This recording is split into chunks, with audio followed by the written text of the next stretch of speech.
Well, hello and welcome, you wonderful people of the internet. Welcome back to another fantastic episode of the Big Bag Caffeinated Podcast. I am your host, the Big Bag Caffeinated Dad. Welcome, welcome. I'm really happy to be back. Well, we are back again. Tonight, a few nights ago, I attempted to do a live react to the big debate between Stephen Crowder and Dave Smith. I thought it was a fantastic debate. I was really excited to listen to it, and apparently a few of you felt the same way because I did get some views, despite the fact that audio fortunately was going well. The video not so great. It kind of let me down considerably. So I think I cut it off after about 15 minutes. But anyway, so we are back again tonight to attempt this again. So I am excited. Please, if you enjoy the Stephen Crowder or Dave Smith, I think they're great people, great entertainers, and have some fantastic podcasts. Although I'll be really honest, I haven't seen a terrific lot of Dave Smith podcasts, although I've seen a lot of Dave Smith's talking. Yeah, and obviously, like, they're talking a lot about Trump and Israel, all those type of things, and like I think both of these guys are hugely knowledgeable, far more knowledgeable than me. So I thought it was a really great debate to hear two different sides by two guys that agree on a lot of things here. But obviously there was some pretty big contentious differences as well. And so yeah, I was really excited. I thought that was a great to listen to. So hopefully, if you're keen for that, please strap in. We're going to try and get into this. And hey, look, if you enjoy this kind of content, if you enjoy the show, please feel free to leave a comment. I've got the live chat open so I can respond to anybody comments, read it out. And yeah, and just look, hey, thanks very much. If you want to give a follow, it would be a huge help to the channel as well. So thank you very much. Let's begin. Let's go. So here we go. Here we go. Iran was there to negotiate down the 60% enrichment. They had been down to 3 to 5% when America was good standing members of the JCPOA. The obvious alternative would have been to keep negotiating. So you believe that it's a more effective form of world leadership and an impeachable offense to set a date, a timeline, say last call. I've counted to 3, count to 3, and then say I didn't mean it? No, I'm saying but that would be what he would do effectively, right? If he, yes. Yeah. I think that's silly. Please welcome to the program, very funny man, comedian. So that's good. I think that I like that you know what you're in for just by that little intro there. But here we go. Let's get into it. He is host of Part of the Problem, a funny podcast. Go and watch that. Listen to that, Mr. Dave Smith.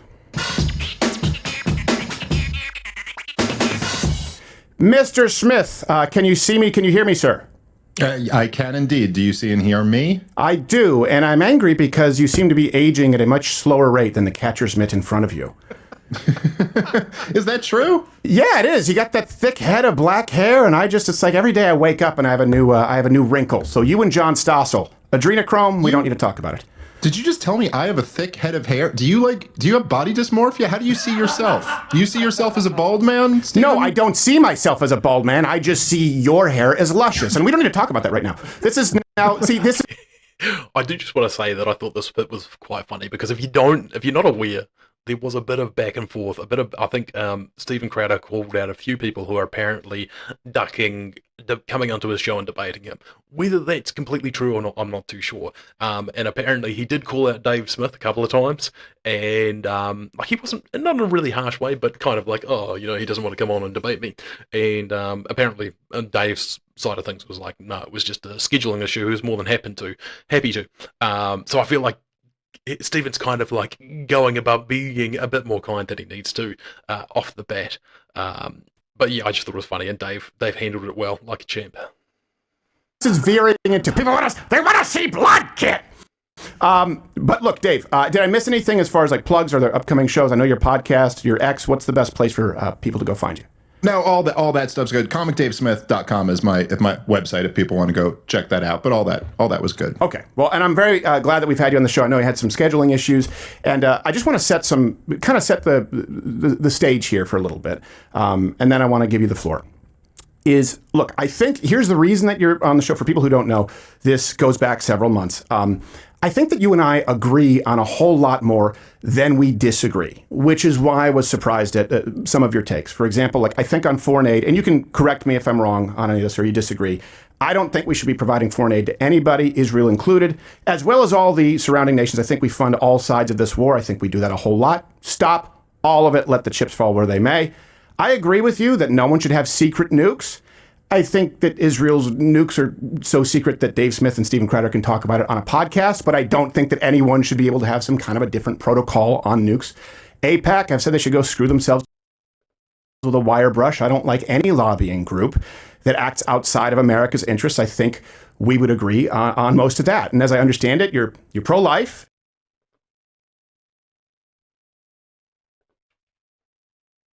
You've talked about that. I know when we test called, you have a cute little guy about the same age as mine, and I think that fundamentally changes you. All of these things, we'd be aligned. This is why I'm such a universe apart, where when I invited you on the show, where you called for impeaching President Trump. That's definitely a divergence, and I don't see how that's better for America or the movement if we agree on so much.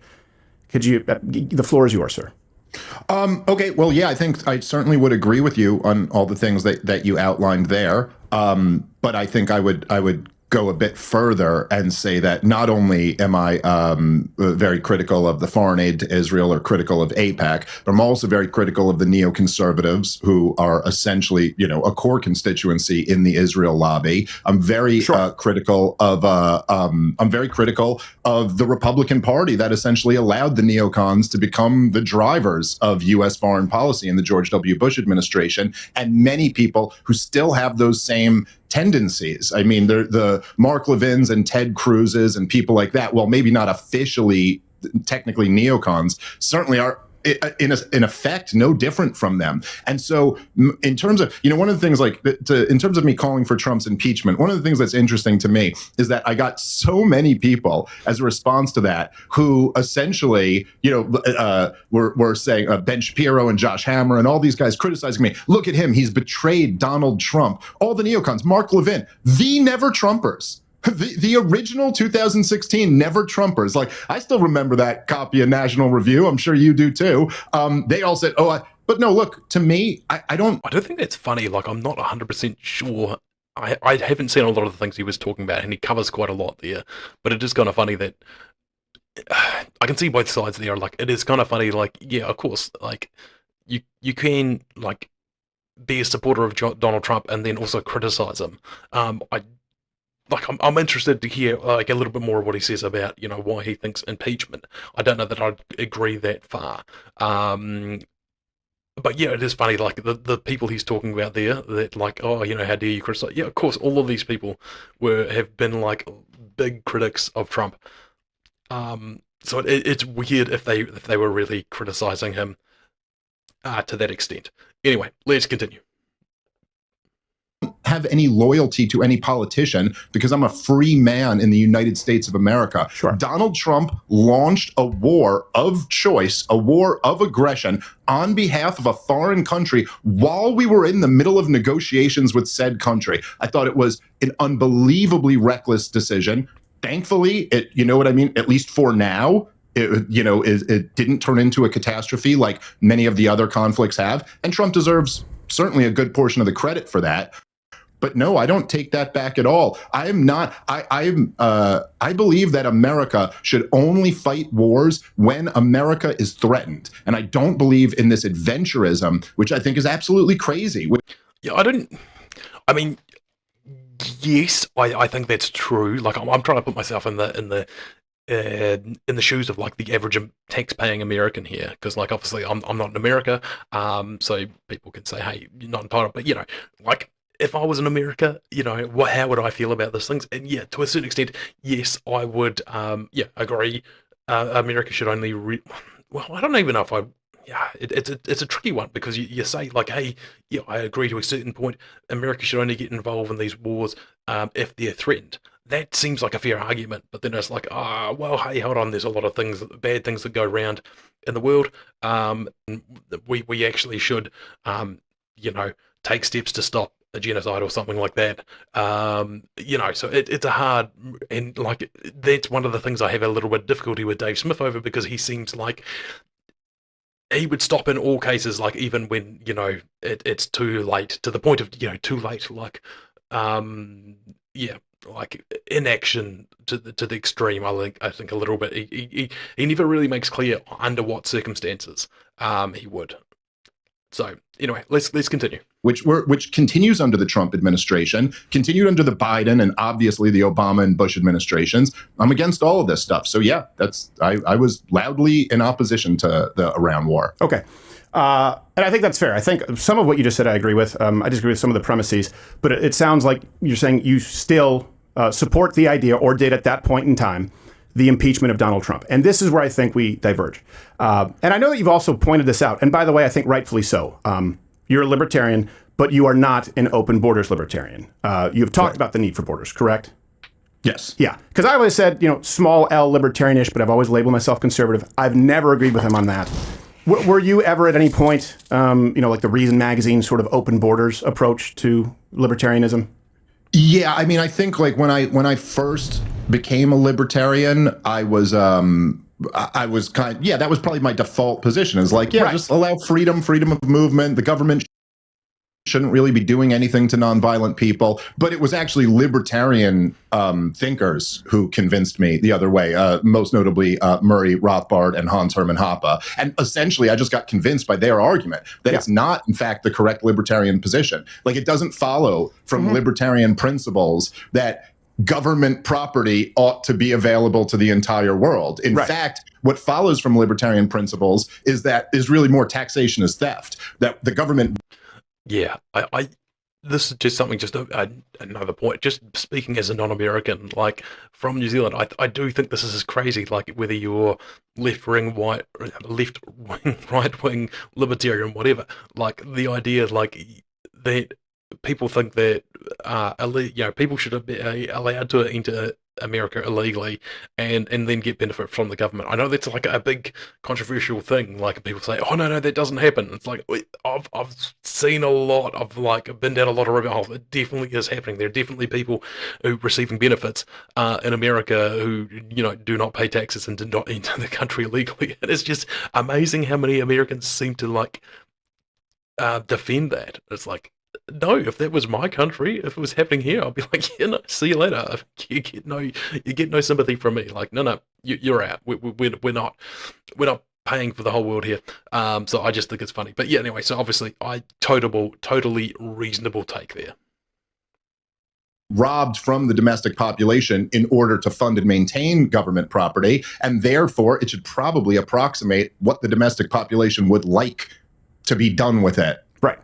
If that makes sense. I don't know that that's mainstream libertarianism, but I think that your view is the correct one, and I agree with you, to be clear. But I do want to... Can I just very quick just say that it is true that there are organizations like Cato and Reason and stuff like that are more open borders. Yeah. But it's also true that Ron Paul, I think, is probably the most mainstream libertarian ever, and he completely agrees with, border restrictions. So it's debatable what the mainstream libertarian position is. Okay, but I think yours is correct in that. And because a lot of people see libertarians, and of course they see the foolishness that they see on a national platform of open borders, a lot of libertarians, and go, like, you're not that. I also want to be clear, too, to be as charitable as possible. I hate the word, but just to be as sincere as possible. There are people out there, and I know that you've appeared at TPUSA, and Charlie Kirk talked about this. There are people out there who hate Jews. I do not consider, and for anyone watching in chat, I do not consider you amongst them at all, to be clear. So I don't want this to turn into Jewsburg. I don't think that's the case. I think there are those people. And because I invited that category, I think you have legitimate grievances with the government of Israel, and that does not make somebody anti-Semitic. I just say this because I want to cut off at the pass people going, he hates Jews. There are people going, he's a shill for the Jews. It's like, well, okay, none of those things are true. Yeah, and I think that's also a really important take to make clear from the outset, because there's definitely, I've seen a lot of people on both sides. They're like a lot of people who definitely not anti-Semitic or have anything against Jewish people, but they have some legitimate criticisms against the Israeli government. Like, absolutely fair. No problems with that. And then there's people on the other side who are like, oh no, I'm just criticizing the Israeli government, and it's like, you listen to them for about 5 minutes, and it's like, yeah, I think there's a little bit more than that, buddy. So but yeah, I definitely also would not count Dave in the latter category there. Yeah. Going back to the impeachment, that was the original question. So you stand by it. Here's the thing. Being real world conservative, right wing, small L libertarian, what mechanism would you have in place for that? And how is that better for America? Because obviously, even if we get to a mechanism, you'd lame duck the most effective president of our lifetime. I think it's hard to argue the most anti-war president of our lifetime. And you'd end up with 4 years of like a Biden or a Gavin Newsom or a Whitmer. That's how it plays out in the real world. You okay with it? I'm not. That's where I disagree. Well, I think, first of all, J.D. Vance would become the president if Donald Trump was removed. But again, more hawkish than Trump, though, so it doesn't fix the problem. Yeah, I don't know. I don't know about that. And I don't know if I agree with you that, I mean, look, yeah, if you're comparing Donald Trump to Obama and George W. Bush and Joe Biden, like, yes, okay, he's preferable to them. But again, I'm just making the point. I think it's, and I think we have to, I just think this is an important difference. That's where I think we separate. I am comparing him to all presidents before him and the alternatives. And even if J.D. Vance becomes president, yeah, I know it goes through the lineage, Vance, and then I believe with Johnson, Rubio. It would be a lame duck presidency, right? Because the public would just see this man's impeached for the 3rd time, corruption, and it would be waiting out the clock until there's another election. Well, I mean, first of all, the first 2 times Donald Trump was impeached, he was impeached for complete nonsense. And so it would be a little bit different to have a president impeached for launching an illegal war. That is a very different thing. But I think the more important point here is that, look, obviously there's no mechanism for me to have Donald Trump impeached. I'm not a member of Congress who's introducing articles of impeachment. I'm a commentator who was on record supporting Donald Trump in 2024. And so when the war first broke out, what I was doing was saying in the loudest possible way that there's a huge group of people here who supported you, who are not only upset about this, but are repudiating everything about you, are criticizing you in the strongest possible language. Now, I am one of, in terms of like the Trump base of influential support, I'm one of the smaller members who was criticizing him. I mean, he had Steve Bannon and Tucker Carlson. Just one thing, like I can, on the other side, I'm trying to be really fair here to Dave. Like I can understand to a certain point, yeah, what he's saying, yeah, absolutely. Like his big thing is an unjust war and starting a war that we shouldn't get involved in. And like we can get into that debate, I think soon. I think they get into that a little bit later more and we can discuss that. But the other thing is like he does kind of seem to play, and I think this goes back to the criticism that I'm brain blanking now. He had a debate on Joe Rogan against the name escapes me. It's going to come to me soon. On Israel, and he kind of got criticized. And it was a little bit of a lame criticism, but he said, "Hey, you're making all this big deal. You're talking about Israel so much, and you've never actually been there."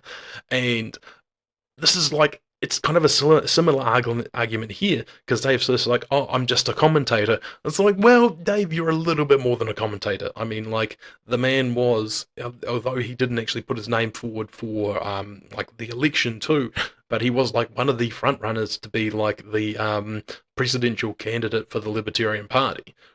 So like, I think he's just a little bit more than your standard commentator. He kind of does have some skin in the game here, and so it goes a little bit beyond that when he's calling for an impeachment. Although, yeah, okay, he's not an actual politician and not in government. I can appreciate that at the same time. But yeah, I feel like it's kind of talking out of both sides here a little bit. And I think Stevens kind of makes some good points there about, do you seriously want to go down this path? Anyway. And Candace Owens and even Charlie Kirk, who didn't exactly criticize him, but certainly was critical of the idea of getting into a regime change war with Iran. And I felt like at the time, like, did they call for impeachment and execution? Did I call for execution? You have. You said that Donald Trump should be buried beneath the prison for war crimes. Oh, he is. Okay. Well, that's a separate thing. But what I called for in this case was. But did they do anything comparable? Well, hold on. Hold on, Dave. You tend to filibuster, and I want to stick to this just because this is outside of that. I don't think we have that big of a disagreement, right? Well, I don't think I'm filibustering. I was just trying to finish. Yeah, that was a good point. I lost my thought there. I don't know. Let's just continue. There's so much information going around.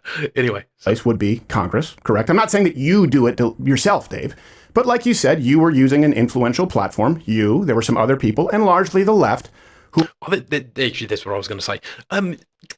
Comment below. Do you think that when somebody says, like, buried under the prison, that they mean an execution? Like, is that the definition of that? Because I've always I've heard that saying thrown around before, and I've always taken it as like you're in prison so long that they bury you inside there. Basically, that was my thing. So I wasn't aware that was like a call for execution, like the electric chair or whatever. But like maybe that is. Let me know in the comments if you know, because that was a new one on me.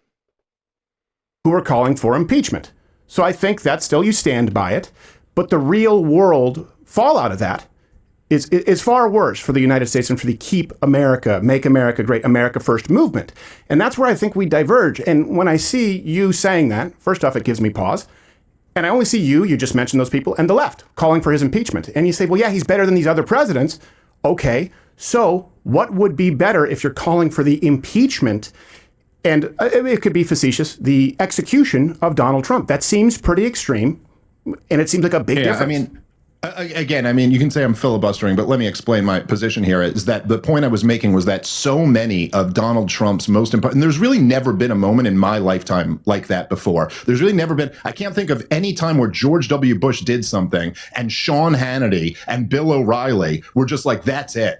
We're done supporting him. And Obama never lost Rachel Maddow or something like that. And I think the fact that so many of us stood up against that was, in terms of, like, to your point, in terms of the real world, what can we actually do?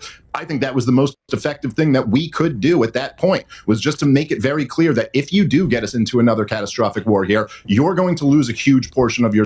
Yeah, and I think that's a fair point as well, and like Trump definitely had a whole lot of criticism levied against him over the actions he took into Iran. That being said, personally, I think it was a pretty badass move. Like, it took some serious balls, and like the little bit of information that I was able to see about it, and like what people knew about the mission and like how secretive it is, like I thought those B-2 bombers were like super fast, and from what I could understand, they're not that fast. It's actually, like, even though they're meant to be stealth and really, it's not 100%. It's still quite a big gamble, and so yeah, I can understand why people would be upset about that. Sure, I might be too, but like he got away. He did it. Like, he did it, and like there was like pretty much zero fallout from that, and it took a nuclear program off the table from somebody who were definitely not friendly to you. Like, I would take that as a win. Like, I can understand why he's concerned about it, but like I think you got to give him the Donald Trump mad props for, like, he took the look at the risk, assessed it, and made a call. Like, obviously Dave thinks it's the wrong call and like wanted to see him impeached over it. I personally think it was probably the right call. Like, I think it was pretty good. I think it was pretty great. I'm just gonna say it was badass. Like, yeah, go drop some bombs on a nuclear site. Awesome. Go all day. Your support. This is the only incentive that politicians respond to. Okay. Now, in terms of your point about me, can I address that? Yeah, sure. Go ahead. So, and I know that you and I think we both share a fundamental hatred of mischaracterizations. Hopefully, you don't think that I've done that here. I've asked these questions fairly. I think that's a mischaracterization, and I think it was at large of Donald Trump from you. I think to say that he should be impeached based on a betrayal, when we probably don't have a president with a more clear track record on any issue than Donald Trump on Iran. If I said Israel, I meant to say Iran, where he said they can't. Yeah, and that's actually another good point, because I didn't realize before all this happened that Donald Trump has been beating the same drum over Iran for like way back to like 2015 or something like that, or maybe even prior to that. He was saying the same thing, like, do not let them have nukes. This should be stopped. We shouldn't be. This shouldn't be a negotiation. This should be like, we should take the nukes off the table here. Like, So yeah, like he was really consistent about that. So I don't know, people who like, admittedly, I wasn't aware of it, but it was something that he said a lot. So I think it's also fair to say, hey, like, to say he betrayed the movement or something like that. Well, he kind of did what he was always talking about doing, I think. And get nukes. That famous escalator ride down immediately said, and if I'm president, Iran won't get nukes. And before that, on X, saying Iran cannot get a nuke, 60 days talking, negotiating. They weren't playing ball. Time is up. You can disagree with it. But to suggest that that's a betrayal, I would say that's the exact opposite. Yeah, I mean, like Dave was talking about the only incentives that politicians understand, but also like politicians are so gutless, and like even if you look back to Obama, there was like talks of him like trying to negotiate with Putin about when he was going to overtake Crimea. I think it was like, I'll just wait. I think he was caught on a hot mic saying something along the lines of, "I'll just wait till after the election because then I'll have more leverage." Like basically saying like, "Please don't do this and give me troubles for my election. Like, just please hold out, Mr. Putin, sir." So yeah, as much as people want to say that Trump is in the pocket of Putin or whatever. So yeah. Anyway, people maybe need to do the research on the candidate who they're supporting, in your case, endorsing, electing. He was very consistent about that. No, I disagree completely. And I think that Donald Trump also bragged about not getting us in any new wars and bragged about ending wars, and many of which he didn't end. But no, I mean, look, there's a major... But he didn't get you in a new war, did he? Like, in this instance, he didn't, all right? Like, I think there's a... He's like, oh, he did a strike that we didn't need to take. It's like, I don't know, if someone is being violent and threatening to you and you go up and, like, knock them out in one punch and say, hey, or, one hit, and and they get the message that, no, don't mess with me, like, I'll flatten you. I kind of take that as a win. Like, yeah.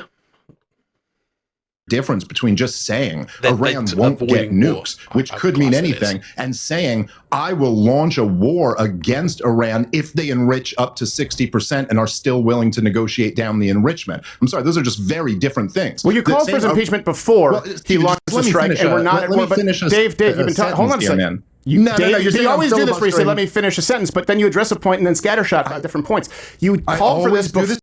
I'm on the exact point that you just asked me about, Stephen. You're claiming I'm filibustering. You're interrupting every time I speak. I mean, no, I'm not, Dave. I want to address that one point, and then we'll go back. Cover a whole lot. We're not at war.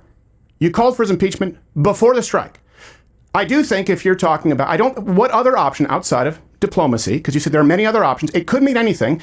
Donald Trump, again, in context, if you look at the context, said it was a huge failure, Barack Obama's policy on Iran. He said that you cannot set red lines that you do not enforce, and I will enforce my red lines. Donald Trump was very clear. He set a red line, 60 days are up, so we've tried the diplomacy. Well, what other mechanisms are in place to prevent it? Yeah, okay, well, I don't think, again, if you're saying that enriching up to 60% was the big problem, then the JCPOA wasn't a failure. They weren't enriching anywhere near to that level until Donald Trump tore up the agreement. Excuse me. Or what? Now, I will admit I don't know anything about the JCPOA, but like I think I've heard, and somebody can correct me if I'm wrong, but I'm pretty sure it's like 30%. Or maybe even lower. Like, as soon as you're enriching uranium above that, like, you're only doing it to make bombs. So maybe he has a point about the JCPOA. I really don't have any clue about that. But clearly, if you're enriching to 60%, you were going to, it's for nefarious reasons, and they need to be stopped.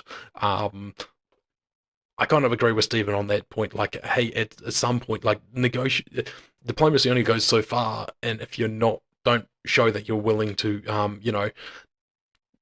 for want of a better word, go to the nuclear option, people will just see that as weakness. Walked away, pulled America out of the agreement. And yes, he arbitrarily set a timeline of 60 days, but there were meetings scheduled for the next day or 2 days later after when Israel first struck them and Donald Trump walked away. So the alternative was obviously to keep negotiating. Look, Iran was there to negotiate down the 60% enrichment. They had been down to 3 to 5% when America was good standing members of the JCPOA. The obvious alternative would have been to keep negotiating. So you believe that it's a more effective form of world leadership and an impeachable offense to set a date? Yeah.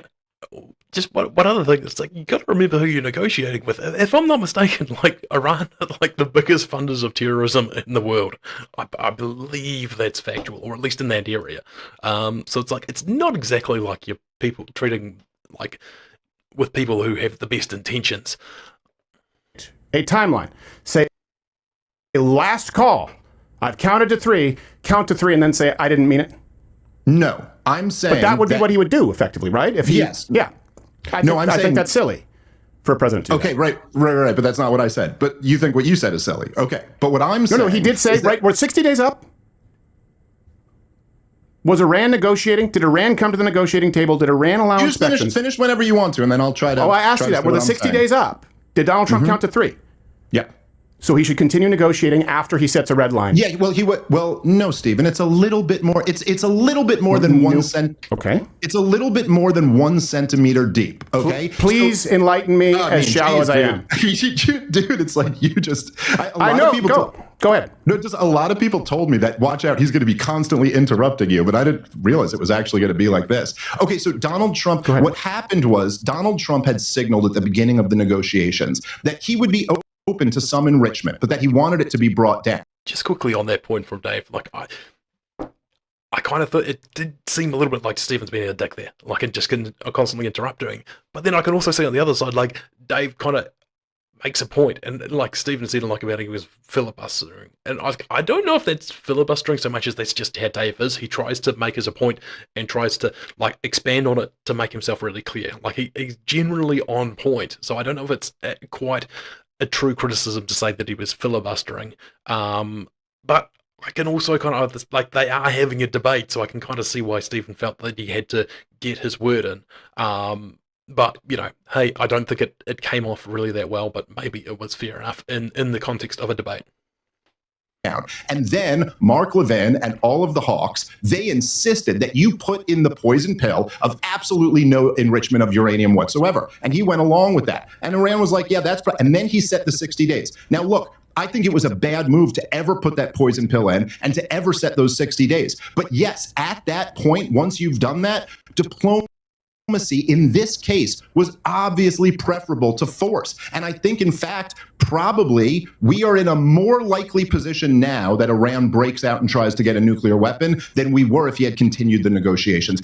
I don't know if that's true. I really don't. Like, he might have a good point about the poison pill there, but I think there's a lot of people like this that you're dealing with that unless you tell them that a red line means a red line, that they're just going to keep pushing the line.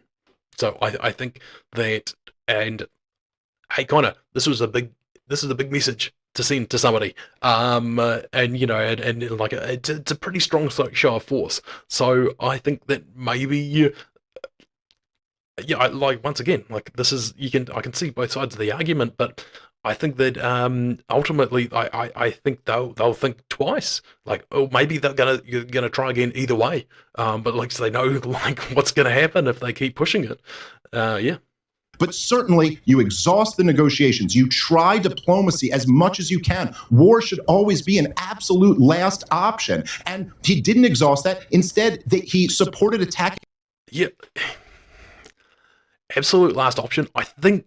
Yes, but I think you also have to kind of, like, put that into context. Like, if you're dealing with someone who's, like, can be negotiated with, like, if you know that if somebody is just you're dealing with somebody that is just going to always push it and, like, is push it as far as you can, then I think sometimes you better, like, to show them that you mean business. That's my gut feeling, and yeah, I think sometimes you can't just negotiate out of these things. Them in the middle of the negotiations. That is dishonorable. It is unethical, and it's bad leadership. Yeah, I don't think it's dishonorable. I don't think it's unethical, and I don't think it's bad leadership. I think it would be bad leadership to allow a country to completely flagrantly disregard their own agreements, to not honor their word, to have international oversight committees that you cite, Dave, as the gold standard, saying, yeah, they're only a few weeks away from this kind of dangerous uranium enrichment, and then to say, you know what, let's continue diplomacy. So here's my question to you. Because you said impeach. You said war crimes. And it sounds to me like there's no president in our lifetime who you wouldn't bury beneath the prison for war crimes. Can you name one? No, I think every president in my lifetime has been a war criminal. That's right. Okay, so every president in your lifetime has been a war criminal. Impeach Donald Trump, beneath the prison. It's part of being a world empire, yeah. Yeah. I don't think Donald Trump is a neocon. As a matter of fact, I think he's the least neocon of all the presidents that we've had. We might just have a disagreement on that, but I definitely think he's a neocon. Well, you said your gripe was with neocons and your criticism of Donald Trump. I have criticisms of Donald Trump. H-1Bs, big one. I went in hard on that, for crying out loud. When you talk about the Epstein debacle, unveiling that, Pam Bondi shouldn't have a job.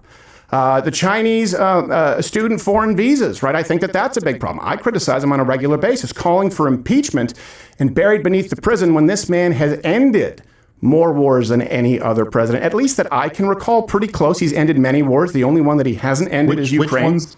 Which ones did he end? We're talking about conflicts right now. I mean, for 12-day war is done, if you want to, because you've attributed that to Donald Trump and Israel. I mean, we now have a ceasefire. Before that, we had the Abraham Accords. I mean, if you look at the invasions that have taken place. None of those ended a war. The Abraham Accords didn't end any wars. So if we're looking at the other examples in the past where you look at invasions from Russia when they got froggy, obviously they tend to favor Democrat administrations. I think he's been very non-interventionist, not an isolationist. And I think that Thailand, Cambodia is one that comes to mind. India, Pakistan.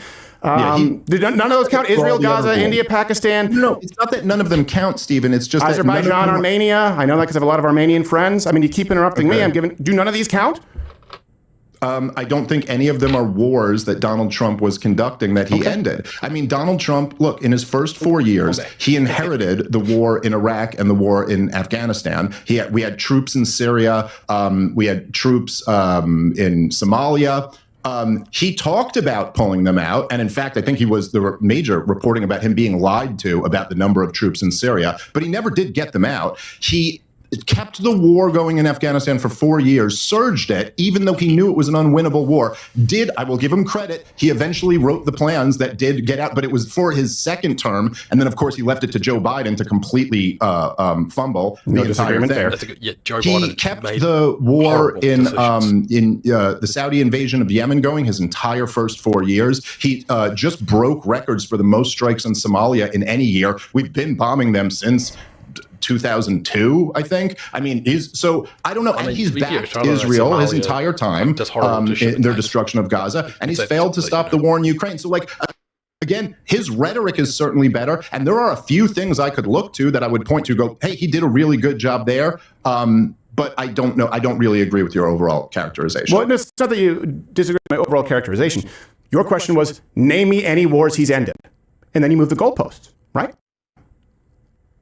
No.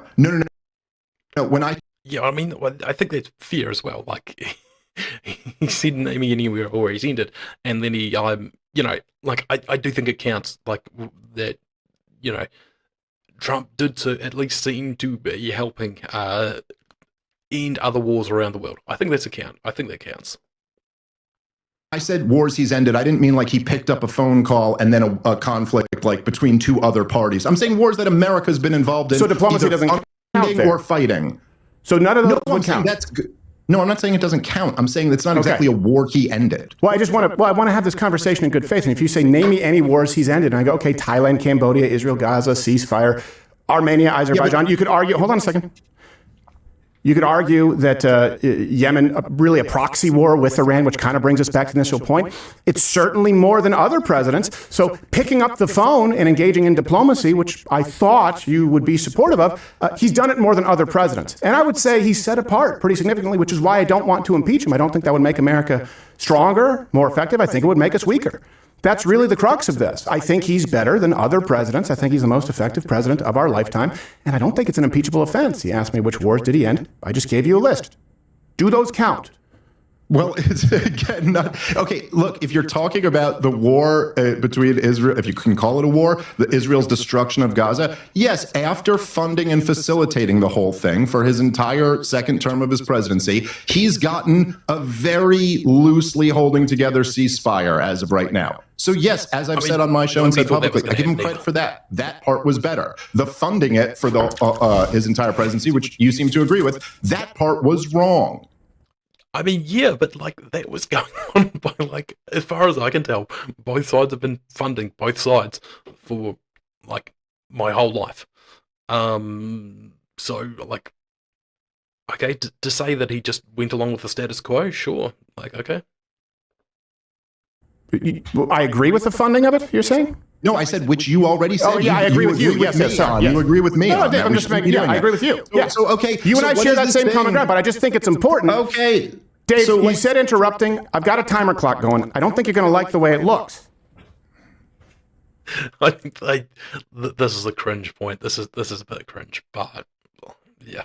Okay. Right, so I was listing the other examples of Donald Trump being a non-interventionist in comparison to Biden, for example. Even just using your example there, talk about funding the war, Israel, Gaza. Ceasefire's pretty damn quick into Donald Trump's presidency. And I'm not saying it's perfect. I think it's better than no ceasefire. I think picking up the phone and ending conflicts is better than not, but we still find ourselves at the intersect of impeachment. And so, let's move on, you stand by it. I believe that the impeachment, which you called for before the surgical strike on Iranian enrichment facilities, was based on him starting another illegal baseless war, right? That would be the reason for it? Yeah, sure. A war of choice, a war of aggression, an illegal war. The Constitution is very clear. You need Congress to declare a war. Every single war since World War II has been illegal. Yeah, once again, not American, so hey, feel free to tell me, and maybe I'm interrupting too much too, but like one thing, like that also can be like a good and bad thing. Like, yeah, sure, I can appreciate, yeah, Congress should make the call about declaring war instead of the president, but also, like, how are you going to get Congress to agree on anything? Like, you guys can't agree on paying the bills right now. Like, you think you're going to agree on going to war? No. Like, even if you really needed to, even if it was like good, justifiable reason. Yeah. I think that's giving a lot of faith into your politicians as well. Illegal. There was absolutely no need to launch those strikes. They pose no threat to us. Okay. So that's where I would disagree, but I also understand that you're consistent, and I do appreciate it. You think that every war since World War II is illegal, every military strike, and every president is a war criminal who should be executed. I don't think that's realistic. And if you look at the War Powers Act, it delegates the authority exclusively to the president to make that kind of a call, and they have the right to withdraw. Yeah, well, I mean, look, to be clear, I'm not arguing that that's realistic, but in the same sense that, like, you might say there should be no abortions, and I could respond to you and say, hey, that's not realistic, and that is true. It's not realistic that at any point soon in the United States of America, there'll be no abortions, but that's what's right. And so I'm just staking out my claim of what I believe is right. Right. Okay. So you mean morally you would like to see him impeached? I mean, morally, I think it's immoral to launch wars of aggression and choice, is what I mean. Okay. So, but then you said that would be unconstitutional in an illegal war. Obviously, the Supreme Court disagrees. Obviously, every other president who was far more hawkish disagrees. And obviously, even right now, when you're talking about Democrats who love, I wish you and I, come on, you got to agree with this.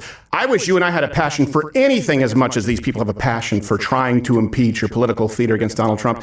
And that didn't really even gain any steam. Because no one, aside from Dave Smith and a few other people, think this was World War III or an unconstitutional strike. When did I say it was World War III, Stephen? You talked about escalating this again back on social media, saying this could lead us into World War III. That's why you wanted to impeach it. Please show my specific quote about World War III and what I said. I will find it, and I can provide it publicly. No, because I hear a lot of people saying this to me, but I don't remember saying it. So okay. When did I say you didn't World think War it was going III? to escalate global conflict? Oh, I was concerned about escalation, but that's a very different thing than saying this is going to lead to World War III. Okay, well, I'll rephrase then, because you did say you didn't call for it. I'm like, well, burying beneath the prison is execution, right? I don't want to do the wordplay thing. If you didn't say World War III, I apologize. It would be other people. I'll clarify that. No. I'm not, listen, I'm not saying you, are lying. I'm just pointing out I don't think I said that. Well, can we agree that was a tenor and tone for a lot of people calling for impeaching Donald Trump? Escalation, global conflict. Right. Yeah, there were a lot of people concerned about that. Yes, sure. Exactly.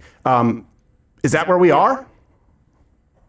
Are we in World War III? No, I didn't say World War III. Has it escalated or has it de-escalated? Because I'm looking at it. Hold on a second. I said don't impeach because I actually think that our only chance at de-escalation is a president like Trump. And I think at this point he wasn't impeached. I think an unbelievable surgical strike, agree or disagree with it, was conducted with no collateral damage, with planes out over the ocean before they woke up in the morning, and no one even said a word. That's why they couldn't retaliate, because they have no way to. I think the 12-day war ended. I think we have a ceasefire agreement in Israel and Gaza, and I think we're better off. I think objectively there's been de-escalation.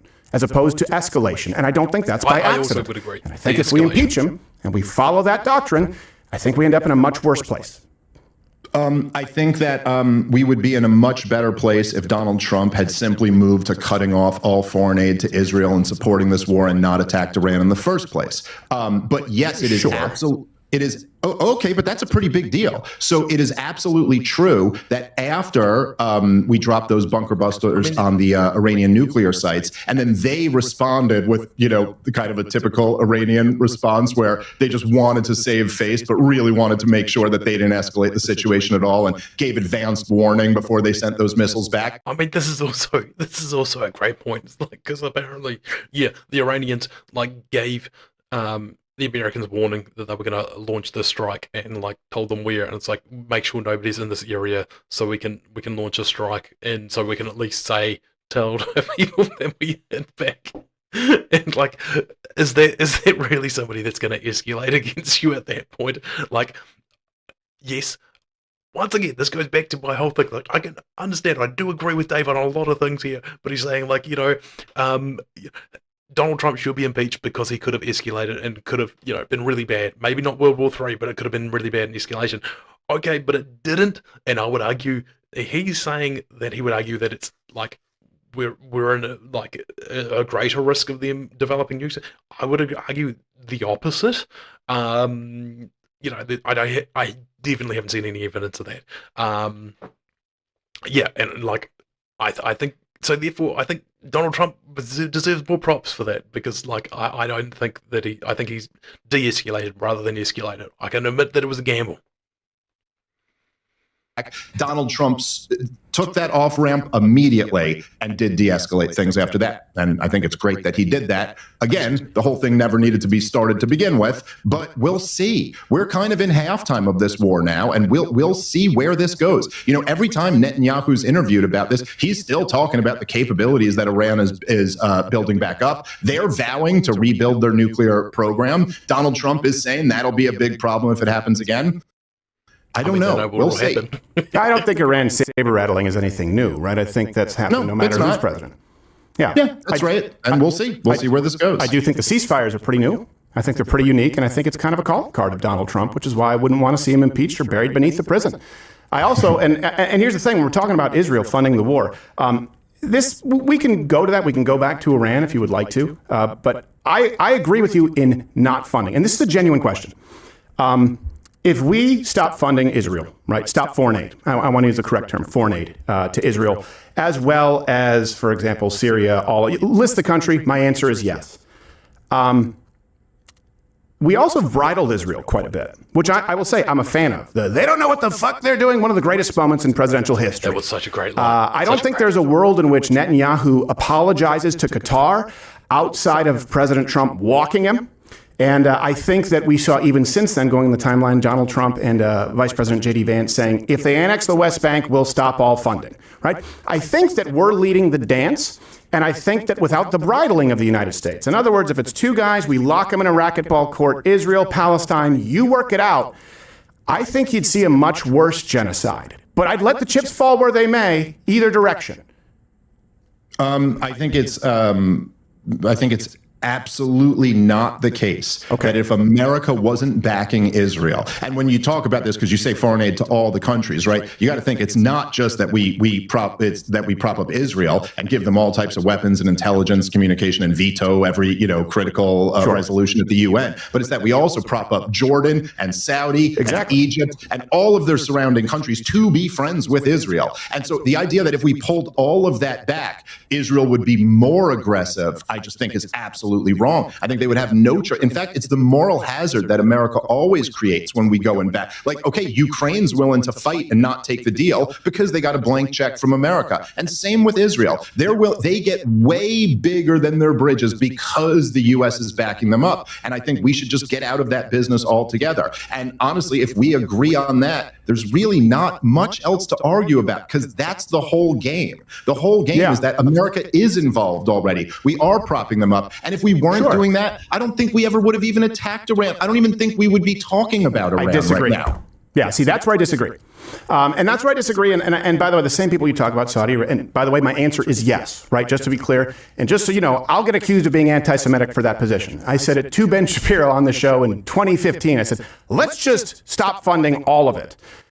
Because if you add it up collectively, not just the nations who align with Israel, but the nations who probably like to wipe Israel out, they technically come out ahead because we spread money around, and I think it's foolish. We would agree on that. But Saudi Arabia is an interesting example. Because when we're talking about Iran, I don't care if Israel sees Iran as a threat. I care if Iran is a potential threat to the United States. Obviously, the fact that they're run by a death cult who chant death to America isn't enough to go on. I'm not saying that. But I do think it's notable that every single one of their neighbors, including places that we would consider, certainly in the West, radically Islamic, are very concerned and keep saying, hey, Iran can't have a nuke. So it's not just us. Saudi Arabia has said that if Iran nuclearizes, they absolutely would have to. It would be an arms race. Why do you think that every other surrounding nation who would be more sympathetic through religion, through culture to this nation have begged those capable to prevent Iran from getting nuclear weapons and overseeing governing committees? I know we don't want to use the word intelligence because people do wordplay with that. The IAEA saying, yeah, they're close. Why does everyone think that a nuclearized Iran in that world, and pretty much every president or war criminal also acknowledge that it's a problem, and Dave Smith has caught something that all these people miss to the degree that it's an impeachable and executable offense? That's my differing opinion. Yeah, I mean, again, to say, oh, Dave Smith's caught something that all these people miss. Like, what are you talking about? The government and the Sunni Gulf states? Yeah, okay, I've caught something that all of that. This is like saying, oh, you think you caught something that the CDC missed in the height of COVID or something like that? No, it's not. Yes. I think you did catch things the CDC missed. I think you were right in COVID. Okay, I think I'm right on this too. I think that obviously the radical Sunni states hate the radical Shiite state because they are regional rivals. And, you know, by the way, it was a bunch of Egyptians and Saudis and Al-Qaeda who was backed by Saudi Arabia who came and knocked our towers down. It wasn't any radical Shiites. That's our beef. That's the reason we supposedly launched this whole war on terrorism, was to get the radical Sunnis. Now, of course, our priority has to be getting the radical Shiites. And your buddy Ben Shapiro actually kind of admitted why on his show when why do you mischaracterize Dave? Why do you do that? He's not my buddy. I said I talked to him about that, and I presented. Oh yeah, I guess that's true. You guys, well, I didn't mean to mischaracterize. You were talking about having talked to him. Yeah, I forgot you guys had your falling out. But regardless, he was celebrating when Al Qaeda took over Syria because, hey, we broke up the Shiite crescent, and now Iran can't move weapons into Lebanon, and isn't that great for Israel? Well, I have a different perspective of that as an American, and so look, I'll say it like this, okay? Nobody wants Iran to have a nuclear weapon. In the wake of 9/11, the George W. Bush administration, led by the neocons in all of their wisdom, decided to put Iraq, Iran, and North Korea on the axis of evil. Three countries who weren't friends, and the only thing they had in common was that they had nothing to do with 9/11. Now, in this paradigm, North Korea decided to go nuclear. They developed nuclear weapons, and we've really never bothered them since. Gaddafi tried to denuclearize and de-weaponize and got rid of his chemical weapons program. We went and overthrew him and let him get sodomized to death. Iran tried to play in the middle, and they went, hey, we're letting you know that we've mastered the fuel cycle. We're enriching uranium, but we're only going to do it up to the level that we're legally allowed to. It was a standoff. It was, hey, don't attack us and we won't make nukes. Really a standoff? But if you attack us, we could make nukes. Right. That was always the whole game. And I understand that you're saying it's posturing. Yeah, always. Okay. Of course. How many nations have gotten to the point of 60% enriched uranium and not built a nuclear bomb? Okay, maybe that's... How many have done that? I don't think any, but there's a lot of nuclear threshold states. Okay, well, Stephen, let me ask you a question. Well, hold on. Doesn't that matter, though? And then the same gold standard... Hold on. The same gold standard that you cite, the IAEA, who, by the way, were correct in saying that Iraq did not have nuclear weapons, say, yeah, they're about 3 weeks away, which may sound extreme, but call it 3 months away. So 0 nations have done that. That doesn't sound like posturing to me. Okay, so let me ask you a question, Stephen. Why didn't they just make a nuke? Why didn't they go to 90%? They could have. Everyone knows they could have. Why didn't they? Does everyone know they could have? Yes. But does everyone know that they were on the path to doing so, and so it's better to cut it off at the pass now than once they have the deliverables? Hold on, but you're not answering my question. Yeah. Why are they hanging out at 60%? Why aren't they just making a nuke? They've mastered the fuel cycle. They have the enrichment. They could do it. Yeah. Why are they not? Well, they're not just hanging out at 60%, and they're also looking into delivery mechanisms, which I know you've also talked about and said they don't have the capability to do, right? And ICBMs, what would be necessary. So this brings us to the fundamental question. When would it be acceptable to intervene? Assuming that you agree with me that a nuclear Iran is not a good thing, for the same reason that Israel shouldn't have secret nukes. Yeah. You set a timeline. The rest of the world saying, this is dangerous. The same gold standards you cite say, they're past it. Iran not allowing you into the military bases, where at this point, you've now counted to 3. What should be done? At what point is it appropriate to step in and say, no, you're too close to nukes? Yeah, I don't think really it's ever appropriate to launch a war of aggression because a country developed nuclear weapons. I mean, look, the Soviet Union. I mean, neither. I mean, I think Iran's kind of been effing around for a while, and I think maybe it was time that they found out, to be really honest. Yeah. Under Joseph Stalin developed nuclear weapons. We didn't launch a war over it. We watched Mao Zedong develop nuclear weapons. We didn't launch a war over it. These are the worst men who have ever existed in the history of the world. And so, like, no, I don't think that's something you launch a war over. I do think you do whatever it is, whatever is in your power diplomatically to try to prevent that. Because sure, the nuclear weapons in general are horrible, you know, and we don't want more people getting them. Right. But I don't believe in launching wars of aggression. And I also think it's completely incompatible with Christianity.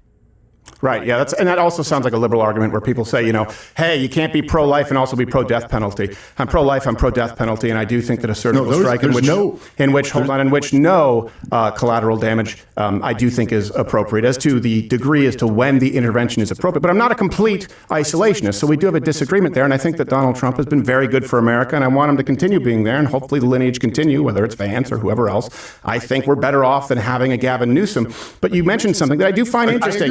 You mentioned something that, yes, and to go to your point, how has a nuclear China, nuclear Russia, benefited anything? And wouldn't we want to avoid Iran getting to that point? Because you said diplomacy doesn't work. Do you agree that diplomacy doesn't work with some of these nations? And yeah, well, again, okay, so let me just say a couple things real quick to what you just said. Number one, the liberal thing of like, oh, you're pro-life, but you're for the death penalty, that's really dumb.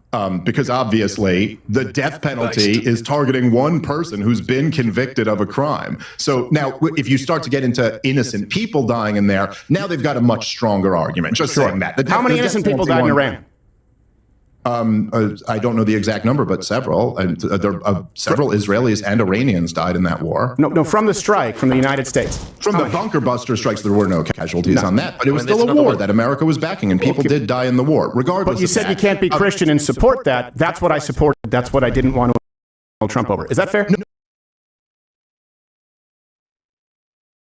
No, what I said is that you can't be, I think you can't be Christian and support a war of aggression. That's what I'm saying. But you wouldn't characterize this as a war of aggression in Iran. So to be clear, we agree, not a war of aggression. No, I didn't say that. I would characterize it as a war of aggression. Absolutely. Iran didn't. Okay, well, I'm a Christian and I support it.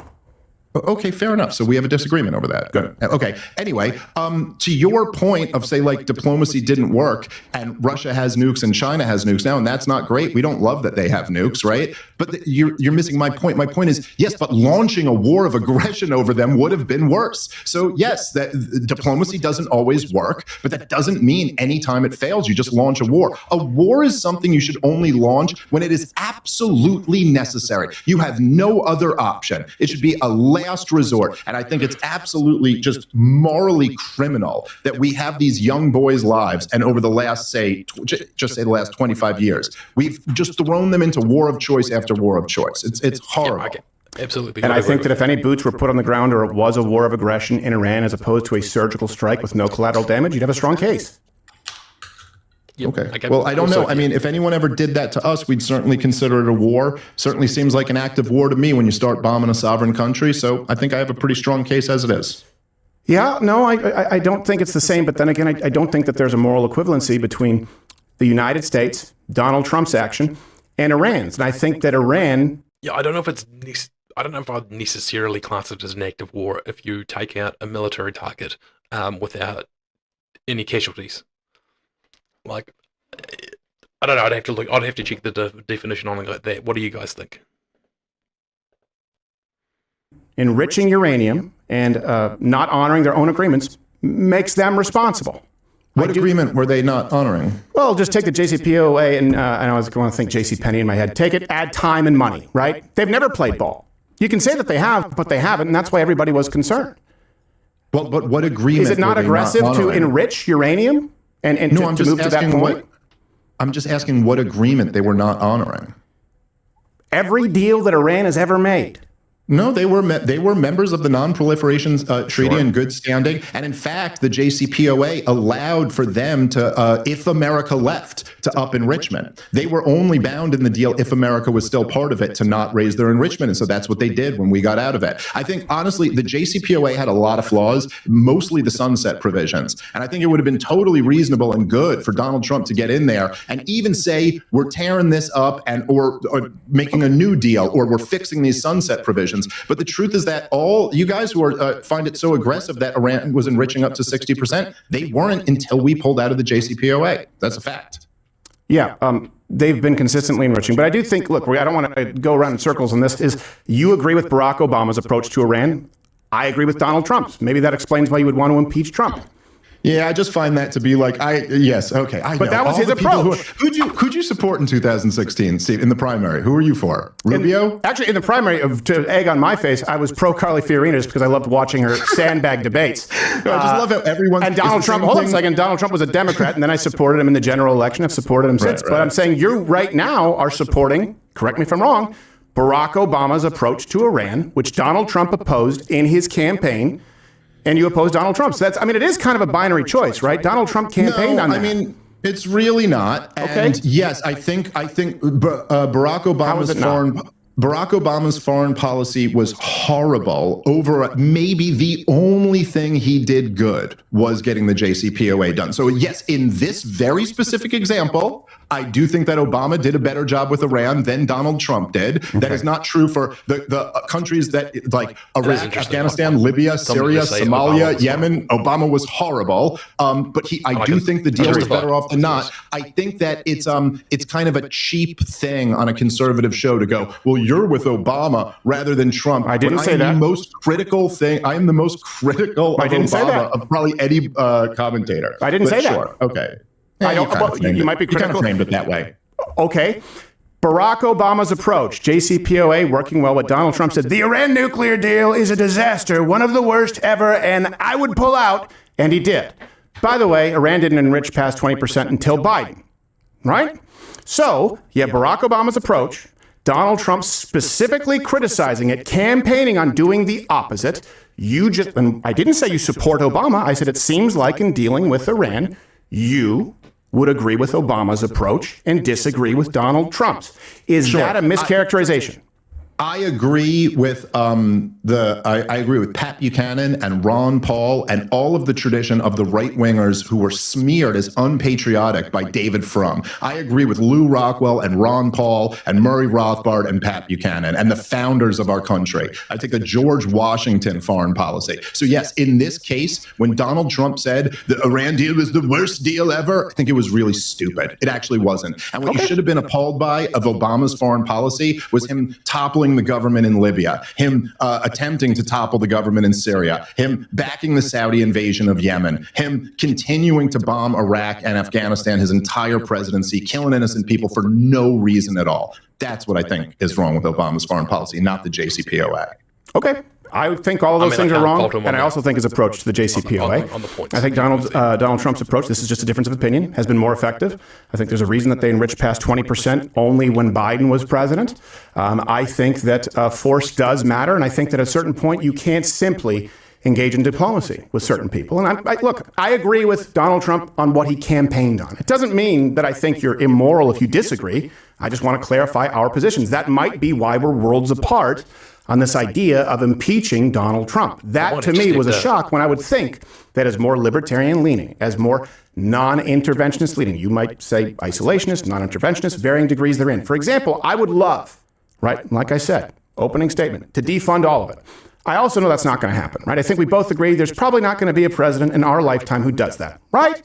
So it's not an impeachable offense. Okay, I don't think so. I mean, I don't know about that. We're going bankrupt at an alarming rate, and things are changing very rapidly in this country. I mean, I wouldn't. I may have agreed with you 10 years ago if you go, we're never going to see a president who cuts off all foreign aid. I'm not so sure about that today. And I think that not only are we going bankrupt at an alarming rate, and I mean, you know about this stuff as well as anybody, it is really like the day of reckoning that guys like me and you were warning about 15 years ago is really. All right. Well, I may have to wrap it up there, to be honest, guys, just tonight. But look, I do think there was a really great debate. Please let me know in the comments who you think came out on top on this debate. Whether it was Dave or whether it was Stephen. I could see some really great points from both of them. It was really difficult for me to be clear, although I kind of sided with Stephen Crowder on a few of the issues talked about here. So yeah, let me know in the comments, please. Please leave a like. I really appreciate you guys sticking around and watching this, and yeah, hope to catch you again in the next video. So see you around.